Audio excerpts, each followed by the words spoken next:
So, we've gone through the 4 elements. Now, we're going to go to the circle. I invoke ye angels of celestial spheres.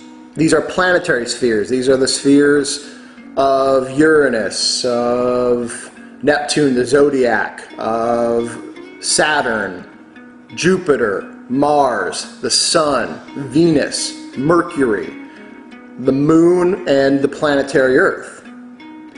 Ye are the guardians of the gates of the universe.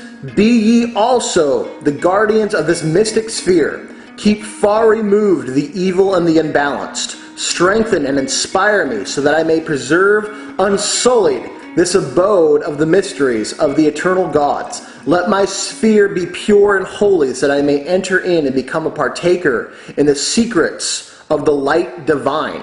This means now that you are standing as a macro or microcosm of the grand macrocosm, okay? That you, because you are God in miniature, and because the angels were created to serve God, serve the Prime Creator, as mechanisms of the Prime Creator's great will, okay? That now, because you stand as a microcosm to this, you can command the mechanisms of the Prime Creator. You basically can call upon angels and have them work for you and carry out the will of the highest within the realm of what those angels are able to do.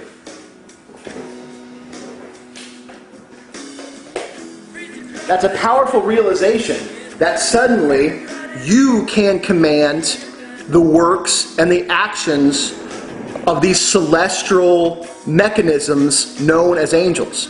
Angels can only do the will of the Prime Creator. Now, we've heard of fallen angels. And these are angels that have developed so highly that they begin to develop a will of their own.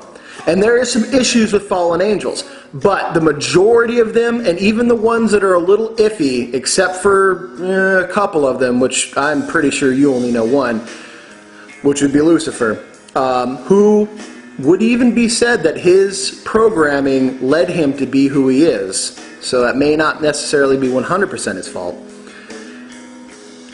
You can work with any angel, command any angel, ask of it, put tasks forth, and have it serve you, because angels are happiest serving their master.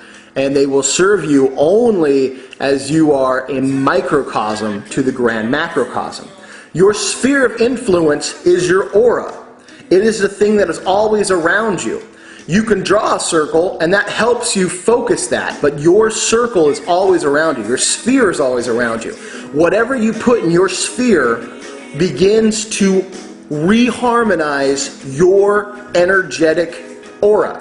So you take on the qualities of whatever you take next to you, okay? And others are affected by your sphere of influence. You are influenced both by and influenced through your sphere of influence. That's why it says, ye are the guardians of the gates of the universe, be ye also guardians of this mystic sphere. You are asking the angels to be your guardians, to be your greater intelligences, to help aid you in your great work, in becoming your higher self, in preparation for your superior self, which will come later. You are asking them to harmonize you so that you may enter into the highest of the high. You may enter into Kether and learn the deepest, greatest mysteries of the universe. But you must be ready. You must be ready. You must be able to harmonize with the divine light above so that you could enter. That's one of the reasons that light is shrouded by the darkness of Saturn or the planetary realm of Saturn. It's to protect people because they're not ready to see it. It would be way too much. But as you harmonize with the angels, you are able to move past the darkness, get past that ever dark rolling abyss, which is also part of it, and move into the great grand light of Kether, of planetary Uranus of the prime creator. Okay? The invisible sun is a dispenser of light to the earth. Let me, therefore, form a vortex in this chamber, that the invisible sun of the Spirit may shine therein from above. That means that you are now taking on the characteristics of a life-giving, whirling light. The sun, the physical sun, is the physical representation of the swastika. Okay? The black holes in the universe are the physical representations of the black sun. Okay? However, the sun, the physical sun, and the planetary sphere of the sun are not necessarily 100% the same. I know that's a little weird and tricky, but it's like the sun is the microcosm of the grand high holy swastika, which is the macrocosm. That's God and then minor God. As you know prime creator's God and you are minor God, inside your sphere of influence, let this invisible sun of spirit, which is the swastika, shine and connect you with the light therein and from above.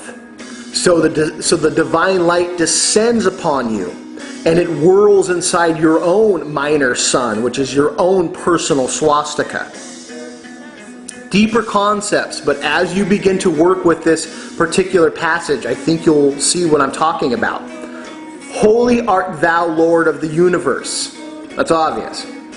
Holy art thou, whom nature hath not formed. This is something that, again, not many people will understand what this means.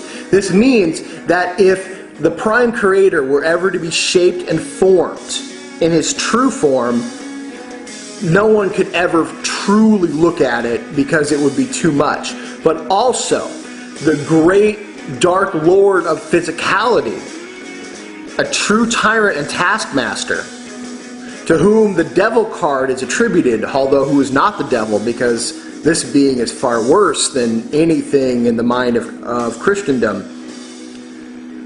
That would mean that this physical being, or this lord of physicality, has power over the prime creator. The prime creator can never truly be formed. That's why he or she is formed in reflections in us. We are the microcosm. Thou vast and mighty one, Lord of light and of darkness. This means that the prime creator has dominion over all things, light and dark. That there is life and positive energy in all things, life and death, night and day. These concepts of well, it's light versus darkness. That's not true. It never was. It was ways of anthropomorphizing things, but in trueness there is freedom, and then there is slavery.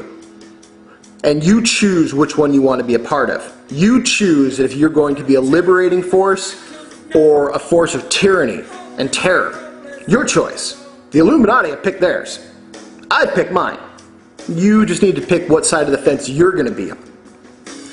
Unto thee, soul-wise, so eternal, so merciful one, be the praise and glory forever, who has permitted me to standeth humbly before thee, to enter into this far, into the sanctuary of the mysteries. Not unto me, but unto thy name be the glory. Let thy influence of the divine ones descend upon my head, and teach me the value of self-sacrifice, so that I may not shrink in the hour of my trial, but that thus my name will be written on high, and my genius stand in the presence of the holy ones. Your genius is your higher self. The more connected you are to your higher self, the more it'll stand in company to the great holy masters of those that inhabit the planetary realm of the sun and the planetary realm of Uranus. Self-sacrifice, the lessons, the value of self-sacrifice. Teach it to me. That is what Jesus would have said. Teach me. That's what you had said to him. Teach me the value of self-sacrifice. Not sacrificing others for the self, which is the Antichrist energy, but the value of sacrificing yourself for others. That's the Christ energy. You are asking to be taught that. You are asking for the divine wisdom to be shown down upon your head. That means transmissions, the energy of channeling, all those things descend down upon your intelligence so that you may speak the words, that you may do the actions of greatness. So much so that the glory can never be fully yours, because when you see that you are part of something so much bigger, the glory goes to the greatest. The glory will come back to you, but the glory goes to the greatest. And the spoils then, the spoils of victory, the spoils of valor come back to you. There's so much more to this, but I want you to begin saying it, to begin speaking it aloud. This is how you become a magician. This is how you become a warrior, a champion, and a magician. Free. You are bound by no one. You owe no one any debt. You reclaim your sovereignty and all the power that comes with it. I will write this whole thing down on the blog that you can begin saying it every day. Wake up, say it. Before you go to sleep, say it. It will begin to change your astral body. And the spirits around who understand and recognize, which will be most of them, will begin to go to their hierarchy of intelligences and say, whoa, this person is speaking these words in the way that they are meant to be spoken, with the same passion and fever, and inflamed with totality and passion and strength and courage, that it'll mean something. And then you too will begin to develop the same kind of raw emotion and love of magic, of freedom, and to begin to apply things in ways that you never thought or imagined were possible. This is a powerful, powerful, life-affirming passage. And your words will carry these messages, and your words will have profound effect. Your energy, because you will be put through all four of the elemental worlds and then recollected back into your own personal sphere, and then have the light of the Divine One shine upon your head. You will become a magician of magicians par excellence. But it starts with you not only picturing yourself and believing in the possibility, but actually putting your foot to the path and walking what you talk. And this is the talk that will open up the path for you to set your feet upon. Trust me. This will scatter phantoms. This will reclaim you in full totality and recollect all your scattered and broken parts. And it'll free you from the Faustian pacts. It'll free you from the horrors and terrors of phantoms, of transplatonian beings, of interdimensional beings. They might test you, but your word, the divine word, is your mightiest weapon. Anytime you feel threatened, you feel influenced by entities, by darkness, immediately begin that passage and don't stop. Say it with courage and conviction. And even if they aren't immediately banished, know that you are protected and that you are in full control. And then you can command them to do whatever you want, but you have to know that you can do it. First and foremost, I give you this. Use it, please. I'll put it on the blog.